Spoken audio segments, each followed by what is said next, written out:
नमस्कार, राज की बात में आपका स्वागत है। फेडरल सिस्टम, ये संघवाद की बात हर विपक्षी पार्टी के नेता आजकल करते नजर आते हैं। उनका मानना है कि राज्यों में केंद्र का हस्तक्षेप बढ़ रहा है, लेकिन अगर राज्यों में केंद्र का हस्तक्षेप नहीं बढ़ता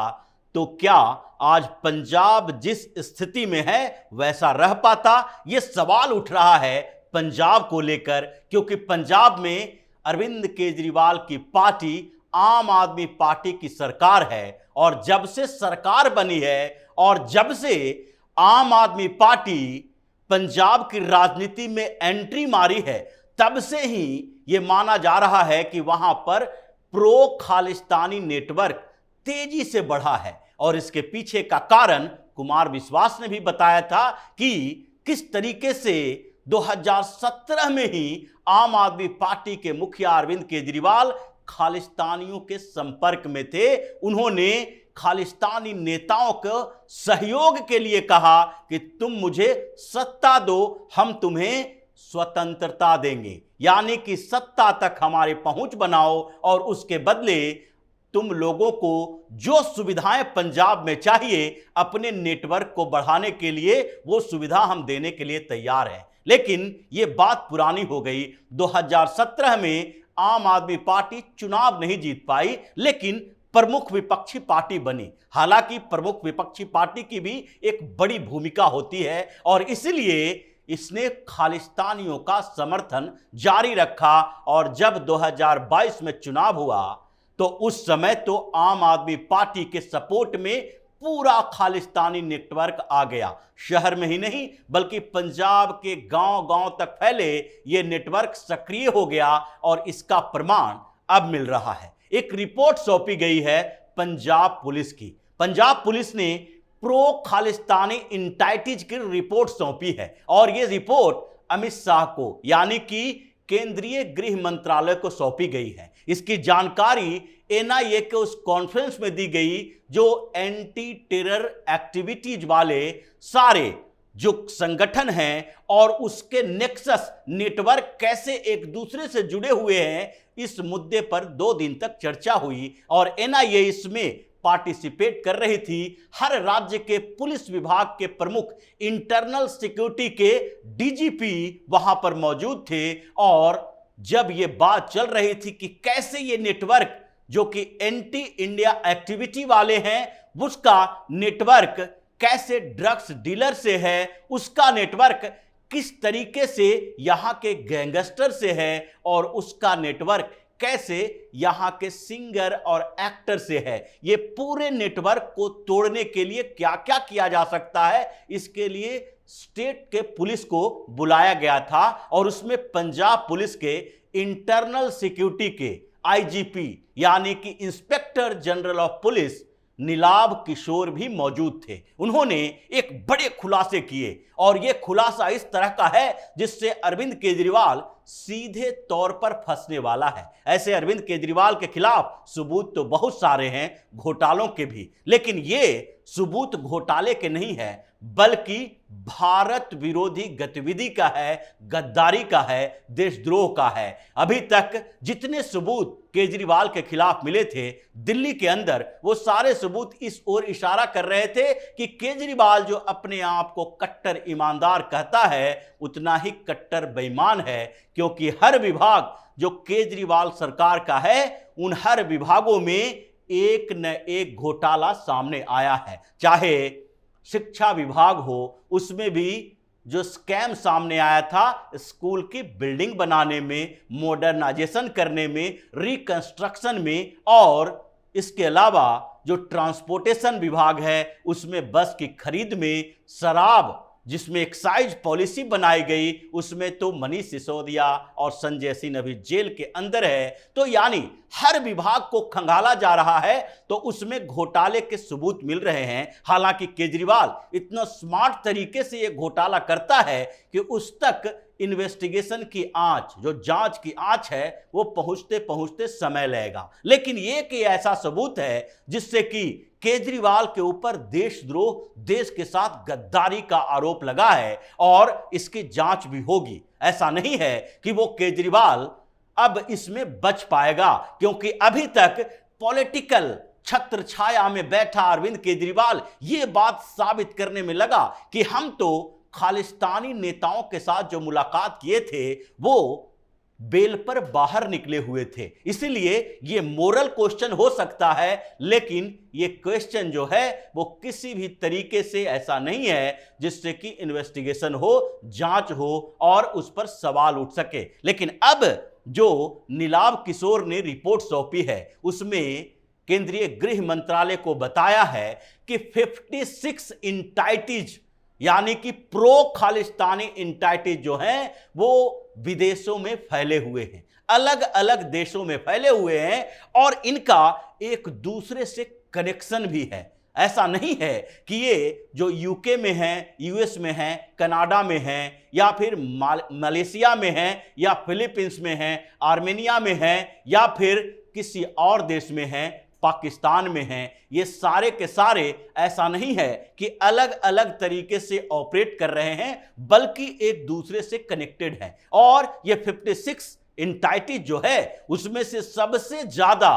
जो प्रो खालिस्तानी नेटवर्क चला रहा है वो कनाडा नहीं है बल्कि अमेरिका है, यूएस में है। और इसीलिए इस बीच जब कनाडा ने सवाल उठाया था तो यूएस कंफ्यूज था। हालांकि भारत के साथ उसके संबंध ऐसे हैं, भारत को उसकी इतनी जरूरत है, अमेरिका को लगता है भारत अगर हाथ से गया तो उसकी इकोनॉमी ठप हो जाएगी, जितना भारत और अमेरिका के बीच आर्थिक संबंधों के कारण है। और इसलिए कंफ्यूजन में भी भारत का साथ देना उसकी मजबूरी बन गई। लेकिन 13 प्रो खालिस्तानी इंटाइटीज जो कि गृह मंत्रालय को रिपोर्ट सौंपी गई है पंजाब पुलिस के माध्यम से, उसमें कहा गया है कि 13 प्रो खालिस्तानी इंटाइटीज जो हैं वो अमेरिका से ऑपरेट कर रहा है, 12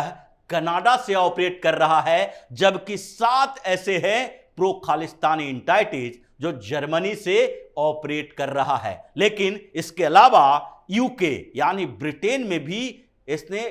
जो नेटवर्क फैला रखा है उसी का नतीजा है कि भारतीय हाई कमीशन पर यह हमला करता है, खालिस्तानी झंडा फहराता है। तो यूके में 6 प्रो खालिस्तानी इंटाइटीज काम कर रहा है और उतना ही यानी 6 ही पाकिस्तान में भी काम कर रहा है, जबकि 2 फिलीपींस में, 2 मलेशिया में, 2 आर्मेनिया में और ऐसे ही 4-5 जो हैं वो अलग अलग देशों में हैं। लेकिन सबसे चौंकाने वाली रिपोर्ट जो ये बात कही गई है वो ये है कि पाकिस्तान बेस्ड जितने प्रो खालिस्तानी इंटाइटीज हैं जो कि संगठन हैं और जो ऑपरेट कर रहे हैं पाकिस्तान से, उसका लिंक कनाडा से भी है, उसका लिंक अमेरिका से भी है, उसका लिंक यूके से भी है। यानी सब एक दूसरे से जुड़ा हुआ है और एक दूसरे को सहयोग करता है, जिसमें पाकिस्तान की बड़ी भूमिका है, चीन की भी भूमिका है। हालांकि ये सवाल नहीं उठाया गया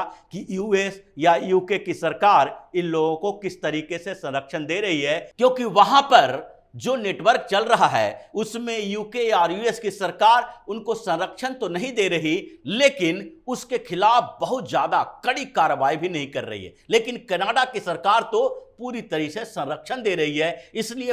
पाकिस्तान बेस्ड प्रो खालिस्तानी संगठन और कनाडा बेस्ड प्रो खालिस्तानी संगठन ये ज्यादा एक दूसरे से कनेक्टेड हैं। इसमें निज्जर की भी बात आई कि किस तरह से वो निज्जर पाकिस्तान बेस्ड जो प्रो खालिस्तानी ऑर्गेनाइजेशन है यानी बब्बर खालसा के साथ भी संगठन को अपने साथ जोड़े हुए था और वो पाकिस्तान आता जाता रहता था। यही नहीं, ढाल, यही नहीं, डल्ला और पन्नू, ये सारे के सारे निज्जर, ढाल, डल्ला, पन्नू, रोडे, ये सारे के सारे जो संगठन चलाने वाले लोग हैं एक दूसरे से जुड़े हुए हैं और ये सारा पंजाब में अपना बेस बनाने की कोशिश कर रहा है। लेकिन ये जो रिपोर्ट आई है उसमें सबसे चौंकाने वाली बात यह है कि इन सब का इंटरलिंक जो है वो ड्रग माफियाओं के साथ है, जो पंजाब के गैंगस्टर हैं जिसको संरक्षण ये पार्टियां दे रही है।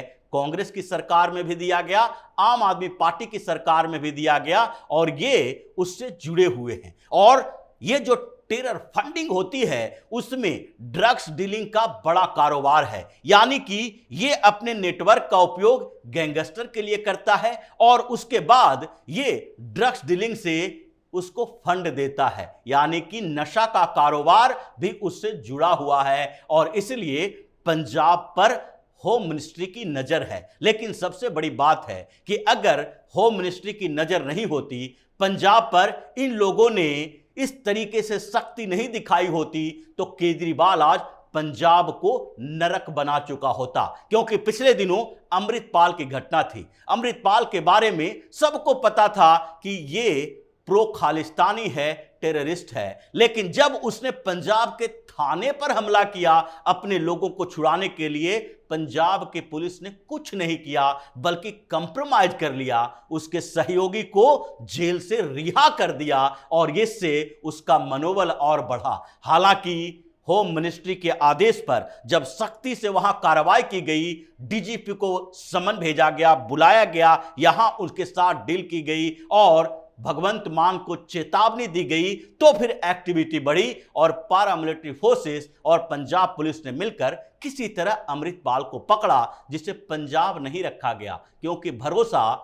भगवंत मान की सरकार और उसकी जेलों पर नहीं है, इसलिए उसे गुवाहाटी भेजा गया। लेकिन एक और लिंक जो पन्नू का ढाल और रोडे से है, डल्ला से है, ये सारा का लिंक जो दिखाई पड़ रहा है उसमें एक और सबूत सामने आया। क्योंकि पिछले दिनों पन्नू ने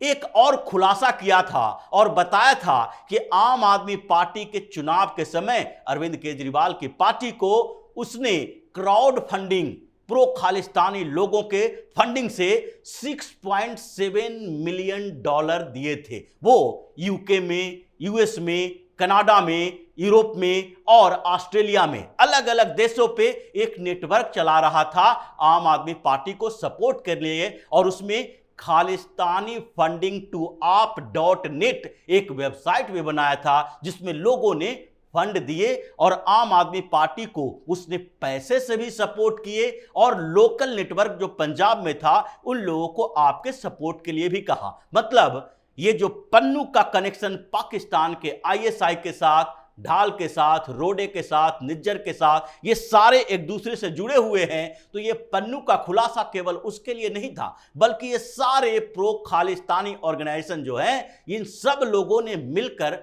आम आदमी को पैसे दिए थे, आम आदमी पार्टी के लिए फंड इकट्ठा किया था और एक केजरीवाल की करनी थी जो अपने विदेशी साथियों से मिलकर वहां तक संपर्क साधा था। तो केजरीवाल अंतरराष्ट्रीय एनजीओ नेटवर्क का इस्तेमाल भारत में किया और फोर्ड फाउंडेशन का पैसा तो इसके पास ऐसे आया जैसे कि किसी भी संगठन को भारत के खिलाफ उकसाने के लिए लाया जाता है। क्योंकि इसका कबीर एनजीओ जो था जिसमें मनीष सिसोदिया भी था, ये कबीर एनजीओ को शुरू करने से पहले ही इसे 2 करोड़ का फंड मिल चुका था और मैग्सेसे अवार्ड